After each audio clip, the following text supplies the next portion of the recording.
You'll never expect a family secret to be this dark.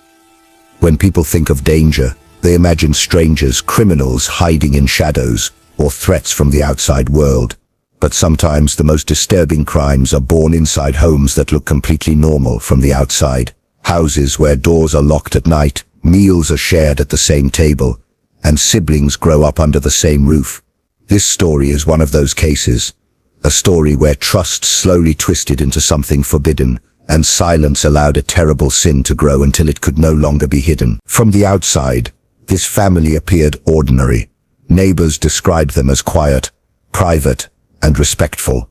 The parents worked long hours, believing their children were safe at home. The brother was known as protective, the kind who would walk his sister to school and stand up for her when others teased her. The sister, younger and shy, depended on him more than anyone else in her life. To many, their bond seemed strong, even admirable, but what no one realized was that this closeness was slowly crossing a line that should never be crossed. It didn't happen suddenly. There was no single moment where everything changed. Instead, it began with small boundaries being ignored. Late-night conversations when everyone else was asleep. Long looks that lasted just a little too long. Private jokes no one else understood. The kind of behavior that felt uncomfortable but easy to dismiss as harmless. After all, they were family, and that assumption became the shield behind which everything hid. As time passed, the emotional connection between them became intense. The brother, older and more confident, slowly took control of the relationship. He became the person his sister trusted more than anyone else. Whenever she felt confused, scared, or lonely, he was there. He listened, he reassured her. And gradually, he convinced her that what they shared was special, something no one else could understand. He framed secrecy as protection, telling her that others would misunderstand and try to tear them apart. The sister struggled internally. She felt guilt, fear, and confusion, but also loyalty. She didn't fully understand what was happening, or why it felt so wrong. Her world had been shaped by dependence, and she had no safe space to question it. Speaking out felt impossible. How could she explain something she barely understood herself? And who would believe her if she did? Years went by, and the secret remained buried. On the surface, life continued as usual. School events, family gatherings, celebrations all played out like a normal family's life. But behind closed doors, the psychological damage was growing. The sister became withdrawn, anxious, and emotionally unstable. Friends noticed she had changed, but no one could pinpoint why. The brother, meanwhile, became increasingly controlling, monitoring her friendships and discouraging close relationships with others. The turning point came when the sister tried to break free. As she grew older, she began to understand the seriousness of what had happened. She tried to create distance, to live a normal life, to escape the shadow of her past. But the brother couldn't accept losing control. What had once been hidden manipulation turned into desperation. Arguments escalated. Threats were made, not loud or obvious, but quiet and terrifying. He reminded her of the secret, of what would happen if anyone found out. Fear kept her silent for a long time. But silence has a breaking point. One night, everything collapsed. The details shocked investigators, not because of violence alone, but because of betrayal. A confrontation took place inside the family home. Voices were raised. Years of suppressed emotions erupted all at once. What started as an argument turned into a tragedy that could never be undone. When authorities arrived, they found a scene that made no sense at first, until the truth slowly came out. During questioning, inconsistencies began to appear. The brother's story didn't match the evidence. The sister, shaken and emotionally broken, finally spoke. Her statement revealed a hidden history that left investigators stunned. What they uncovered was not a single crime, but a chain of wrongdoing stretching back years, carefully hidden behind fear, manipulation, and family loyalty. Psychologists later explained how such situations develop. When boundaries are violated early and secrecy is enforced, victims often blame themselves. They remain silent not because they agree, but because they feel trapped. The offender relies on that silence, using emotional power rather than physical force. In this case, the damage wasn't just physical or legal, It was psychological, deep and lasting. As the investigation continued, the family's image shattered. Neighbors struggled to accept what had happened behind those familiar walls. Some refused to believe it. Others felt sick realizing how close this darkness had been to their own lives. The case forced an uncomfortable question. How many similar secrets remain hidden simply because they exist within families? By the time the case reached court, the truth was impossible to deny. Evidence, testimony, and expert analysis painted a clear picture of long-term abuse and control.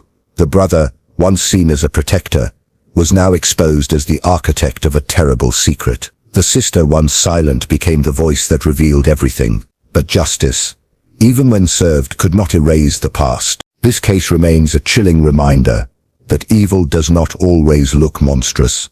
Sometimes it looks familiar, sometimes it wears the face of someone you trust.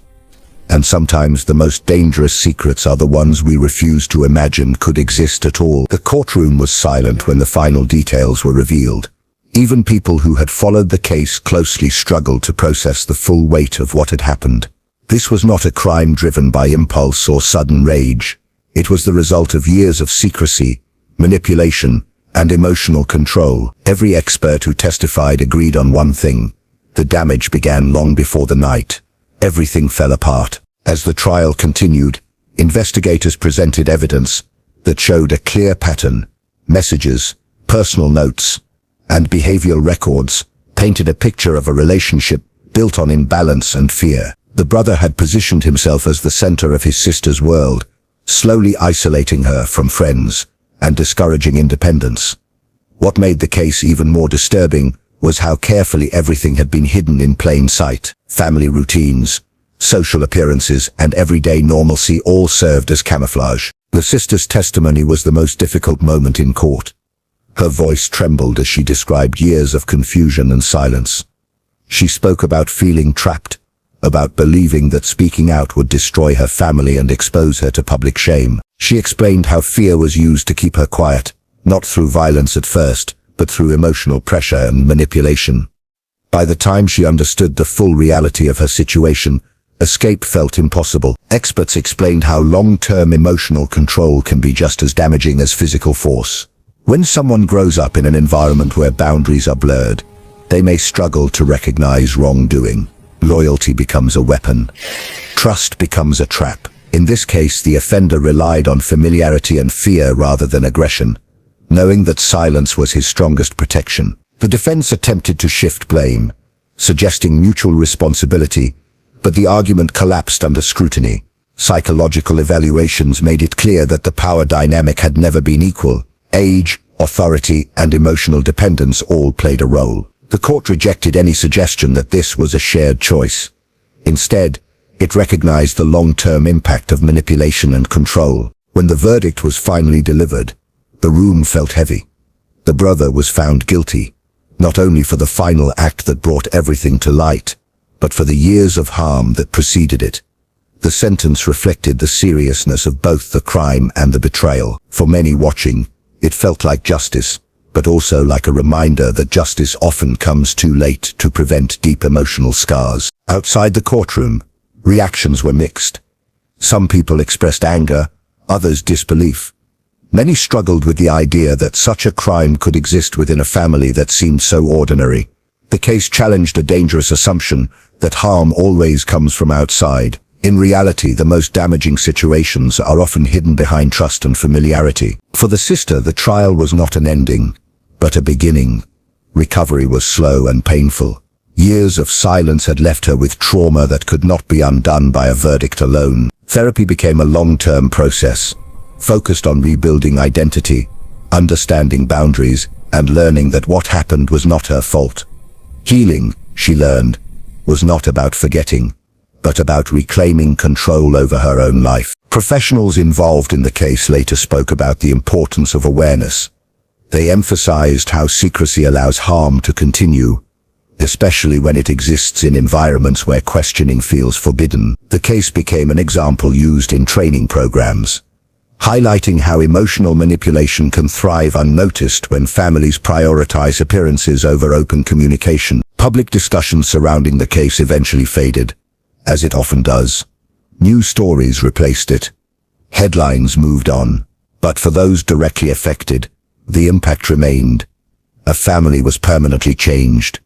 Trust was broken beyond repair, and a life spent in silence had finally found a voice, though at a devastating cost. This story forces an uncomfortable reflection. Not every danger announces itself.